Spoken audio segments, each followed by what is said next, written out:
막삼의 장편한 세상, 오늘 이야기 나눌 주제는 바로 이겁니다. 지독한 입냄새를 제거하는 방법. 다들 이래보신 적이 있죠? 이게 무슨 냄새지? 이게 나한테서 나는 냄새라고? 가끔 저도 깜짝 놀랄 때가 있는데, 그만큼 우리가 대화를 하거나 사람을 만났을 때 의도한 거는 아니지만은요, 불쾌한 입냄새가 나왔을 때는 대화를 좀 꺼리게 되거나 좀 만나고 싶지 않은 이런 생각들이 좀 들게 됩니다. 그래서 평상시에 내 구강 건강 관리를 좀 신경을 잘 써주셔야 되는데요. 오늘은 이 마이크로바이옴, 즉 미생물과 입냄새는 무슨 연관이 있고 어떠한 방법으로 해결을 할 수 있는지, 도움을 받을 수 있는지 이야기를 한번 드려보도록 하겠습니다. 출발해 볼까요? 입냄새는 대부분 구강의 문제에 의해 생기지만 공기가 폐로부터 입을 통하여 밖으로 나오기까지 거치는 폐, 기관지, 인후두, 입과 코 중 어느 곳에서나 입냄새의 원인이 있을 수 있습니다. 입냄새의 주요 원인은 구강 내에 존재하는 균이 음식물, 찌꺼기, 침, 혈액, 구강 점막 세포 등에 의한 아미노산과 단백질을 분해하여 발생시키는 휘발성 황화합물 때문입니다. 이 휘발성 황화합물을 분석해 보면 메틸 메캅탄과 황화수소가 90%를 차지하는데 이 두 성분이 달걀 썩은 냄새와 양파 썩은 냄새를 나게 합니다. 첫 번째, 입을 계속 마르게 만드는 일입니다. 수분 섭취가 부족하신 분들이 있죠. 아침에 일어나서 물 한 컵도 마시지 않고 양치만 하고 바로 커피를 드시는 분들이 계시는데 이런 수분 섭취 부족. 그리고 두 번째는 일상생활 속에서 담배 태우시는 분들, 흡연하시는 분들 계실 테고, 그리고 몸에 수분을 앗아가게 만드는 이 음주를 좀 과도하게 자주 하시는 분들, 앞서 이야기 드렸었던 커피를 자주 마시는 분들, 칫솔질을 좀 안 하시거나 치간 칫솔을 사용이 좀 부족한 분들, 충치, 구강 건조증, 잇몸 질환 등을 갖고 계신 분들, 하나 더 얘기하면 당을 많이 함유하고 있는 음식을 먹다 보니 입 안에서 세균이 번식을 할 수 있는 환경을 만들어주는 것들이 있겠죠. 양치 미루고 안 하다가는 1000종 이상 세균의 습격. 본문 내용 중을 보면 분당 서울대병원 치과 이효정 교수, 진단검사의학과 김현지 박경훈 교수 연구팀은 구강에 있는 세균 등 미생물의 군집과 관련해 연구를 했다고 합니다. 연구팀은 미생물이 혈액을 비롯해 인체 곳곳에서도 동일하게 발견되는지를 관찰한 내용의 연구 결과를 국제학술지 구강미생물학 저널에 게재했습니다. 이들은 치주염을 앓고 있는 환자군과 그렇지 않은 대조군에게서 추출한 게놈 DNA 데이터를 비교 분석하는 메타 게놈 연구를 수행을 했는데, 연구팀은 치주염 환자와 건강한 환자의 타액, 구강벽, 구강 내 치태, 대변, 혈액 데이터를 기반으로 유전체 염기 서열 분석에 나섰습니다. 그 결과 치주염 환자의 타액과 치태에서 관찰되는 치주염 관련 미생물의 구성과 비율이 혈액에서도 동일하게 확인됐다고 합니다. 대박이죠? 입에 있는 미생물이 혈액에서도 나타난다고요. 이는 치주염 등 치주 질환이 전신 질환에 영향을 주는 기전을 확인하는데 혈액이 중요한 지표가 될 수 있음을 시사한다. 연구팀은 이번 연구를 통해 구강 혈액 미생물 축의 존재를 확인했으며 이는 구강 건강이 전신에 미치는 영향을 설명할 수 있는 중요한 단서가 될 것으로 보고 있다고 밝혔습니다. 디톡스하려 이것만 먹으면 염증 늘고 인지 능력 떨어져. 핵심만 추려서 얘기를 한번 드려볼게요. 몸의 독소를 빼는 디톡스 주스 클렌징이 오히려 건강을 해칠 수 있는 것으로 나타났다고 합니다. 지나치면 인지 기능을 떨어뜨리고 몸의 염증을 늘릴 위험까지 있다고 합니다. 미국 노스웨스턴대 연구팀은 디톡스 주스의 효능을 알아보기 위해 실험을 진행했는데 3일 동안 주스만 먹은 그룹, 천연 식품이 든 주스를 먹은 그룹, 식물 기반 식품을 먹은 그룹을 비교했습니다. 연구팀은 다이어트 전, 도중, 후에 박테리아 변화를 조사하기 위해 타액 및 대변 샘플을 유전자 염기 서열 분석 기술로 분석을 했습니다. 주스만 먹은 그룹은 염증 및 장 투과성과 관련 있는 박테리아가 가장 많이 늘었습니다. 주스와 천연식품을 함께 먹은 그룹은 박테리아 변이가 약간 있었지만 주스만 먹은 그룹보다 덜 심각했고요. 이는 섬유질 없이 주스를 마시면 마이크로바이옴을 교란해 장기적으로 건강에 악영향을 미칠 수 있음을 시사합니다. 주스는 과일과 채소의 섬유질이 많이 제거된 상태고 섬유질은 부티레이트 등 항염증 화학물을 만드는 유익한 박테리아가 먹이가 됩니다. 또 섬유질이 없으면 설탕을 좋아하는 박테리아가 증식할 수 있는데 주스의 높은 설탕 함량은 해로운 박테리아를 더욱 부채질해 장과 구강 미생물 군집을 교란시킨다라고 밝혔습니다. 자, 이렇게 우리가 평상시에 구강 내에서 악취, 입냄새가 날 수 있는 환경을 만드는 일들이 여러 가지가 있습니다.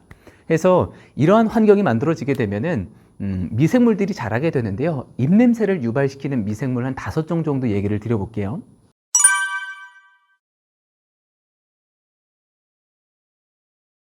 이 위와 보셨던 5가지의 미생물들이 입 안에서 구강 내에서 이런 악취를 유발시킬 수 있는 화합물을 만들어내거나 조금 더 나아간다면 구강 질환으로 연결될 수 있는 잇몸 질환이나 치주 질환 같은 질환을 만들어낼 수 있는 단초, 시발점이 될 수가 있기 때문에 평상시에 잘 관리를 해주시는 게 중요합니다. 구강 마이크로바이옴을 아시나요? 본문 내용 중에 부분만 발췌해서 얘기를 좀 드리겠습니다. 전 세계적으로 많은 연구가 진행되며 장 마이크로바이옴과 함께 구강 마이크로바이옴 데이터가 2번째로 많습니다. 구강은 접근이 쉬운 반면 검체 간 차이가 크다는 한계가 있습니다. 구강에 성공적으로 안착해 서식하는 약 60억 개의 세균들은 타액을 통해 타인에게 전파되어 전체 인구 집단에도 영향을 미칩니다. 대표적인 치과 질환으로는 치주염, 치은염, 충치, 구강암 등이 있는데 모두 구강 마이크로바이옴과 연관이 있는 것으로 알려져 있습니다. 구강과 연관이 없을 것으로 여겨지던 질병도 구강 마이크로바이옴과 관련이 있는데 대표적인 것이 알츠하이머병, 대장암 및 폐암 등이 그 예입니다. 미국 국립노화연구소 연구진은 다양한 연령대의 6천여 명을 26년간 추적 조사한 대규모 연구에서 만성 치주염과 함께 치주염의 주요 원인균인 포르피로모나스 진지발리스가 알츠하이머병 발병과 사망에 관여한다고 보고했다고 합니다. 치주염은 대표적인 치과 질환으로 노인 환자가 대부분이지만 최근에는 20, 30대 젊은 환자들의 치주 질환 증가율도 무시할 수가 없습니다. 65세 이상의 노인들 절반 정도가 중증 치주염을 앓고 있지만 아직까지 적절한 치료제나 치료기기가 없는 상태라고 합니다. 장 속에 살고 있는 미생물을 검사를 하려면 대변 검사를 통해서 한번 확인을 해 보실 수가 있고요. 구강에 있는 미생물을 검사를 하고 싶으면 구강 마이크로바이옴 검사를 통해서 내 구강 내에 유익한 균주와 혹은 나쁜 균주가 어떻게 있는지 이를 통해서 어떠한 질병이 발병될 수 있는 위험이 있는지를 확인해 볼 수 있으니까 궁금하신 분들은 한번 검사를 통해서 확인해 보시기 바라겠습니다. 프로바이오틱스가 입냄새 제거에 도움이 되나요? 라는 뉴스가 있습니다. 본문 내용 중에 하나를 좀 발췌해서 얘기를 드리겠습니다. 구취에 대한 프로바이오틱스 테스트. 현재 메타 분석에서 제안하는 것처럼 보다 부드럽고 지속 가능한 솔루션은 프로바이오틱스가 될 수 있습니다. 락토바실러스 살리바리우스나 또는 락토바실러스 루테리, 스트랩토코쿠스 살리바리우스, 그리고 바실러스 시바리아와 같은 유익한 박테리아는 껌이나 마른 목걸 형태로 섭취되는데 이 박테리아는 일반적으로 요구르트, 효모, 된장 및 기타 발효식품에서 발견이 됩니다. 프로바이오틱스로 섭취하면 악취가 나는 황화합물을 생성하는 입안의 미생물을 대체해야 한다. 중국 스촨 대학이 이끄는 연구원들은 이제 이것이 효과가 있는지를 조사했다고 하는데요. 이를 위해 구취가 있는 총 278명의 피실험자가 구취에 대한 프로바이오틱스 제제 또는 위약을 하루에 한두 번 받은 7건의 연구를 평가했습니다.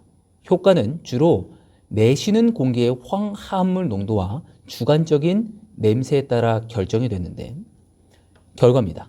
프로바이오틱스를 복용하면 위약 치료에 비해 구취가 크게 개선이 되었다라고 하면서 최대 황화수소의 비율이 평균 73%가 감소했다라는 뉴스를 연구 결과 또한 확인을 해 볼 수가 있습니다.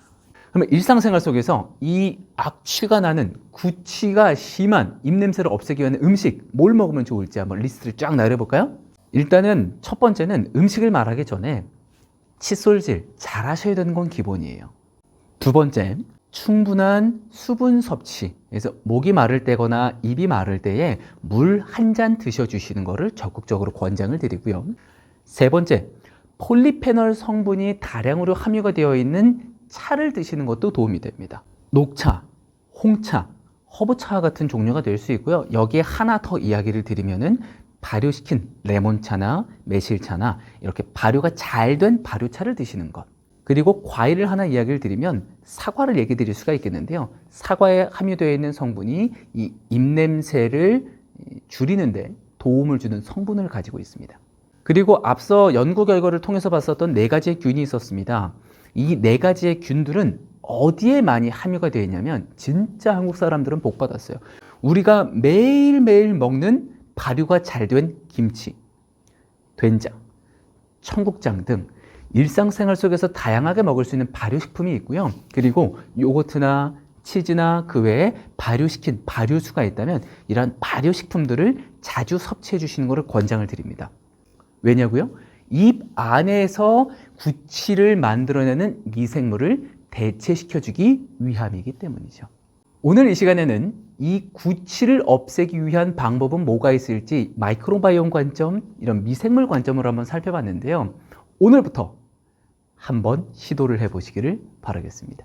속이 편하면 하루가 편하고 장이 편하면 인생이 편합니다. 남들이 꺼려하는 입냄새를 갖고 계신가요? 오늘부터 균형 잡힌 습관을 통해서 구취가 나는 내 입안 미생물을 바꿔주시기 바라겠습니다. 그럼 저는 다음 영상을 통해서 돌아오겠습니다. 안녕!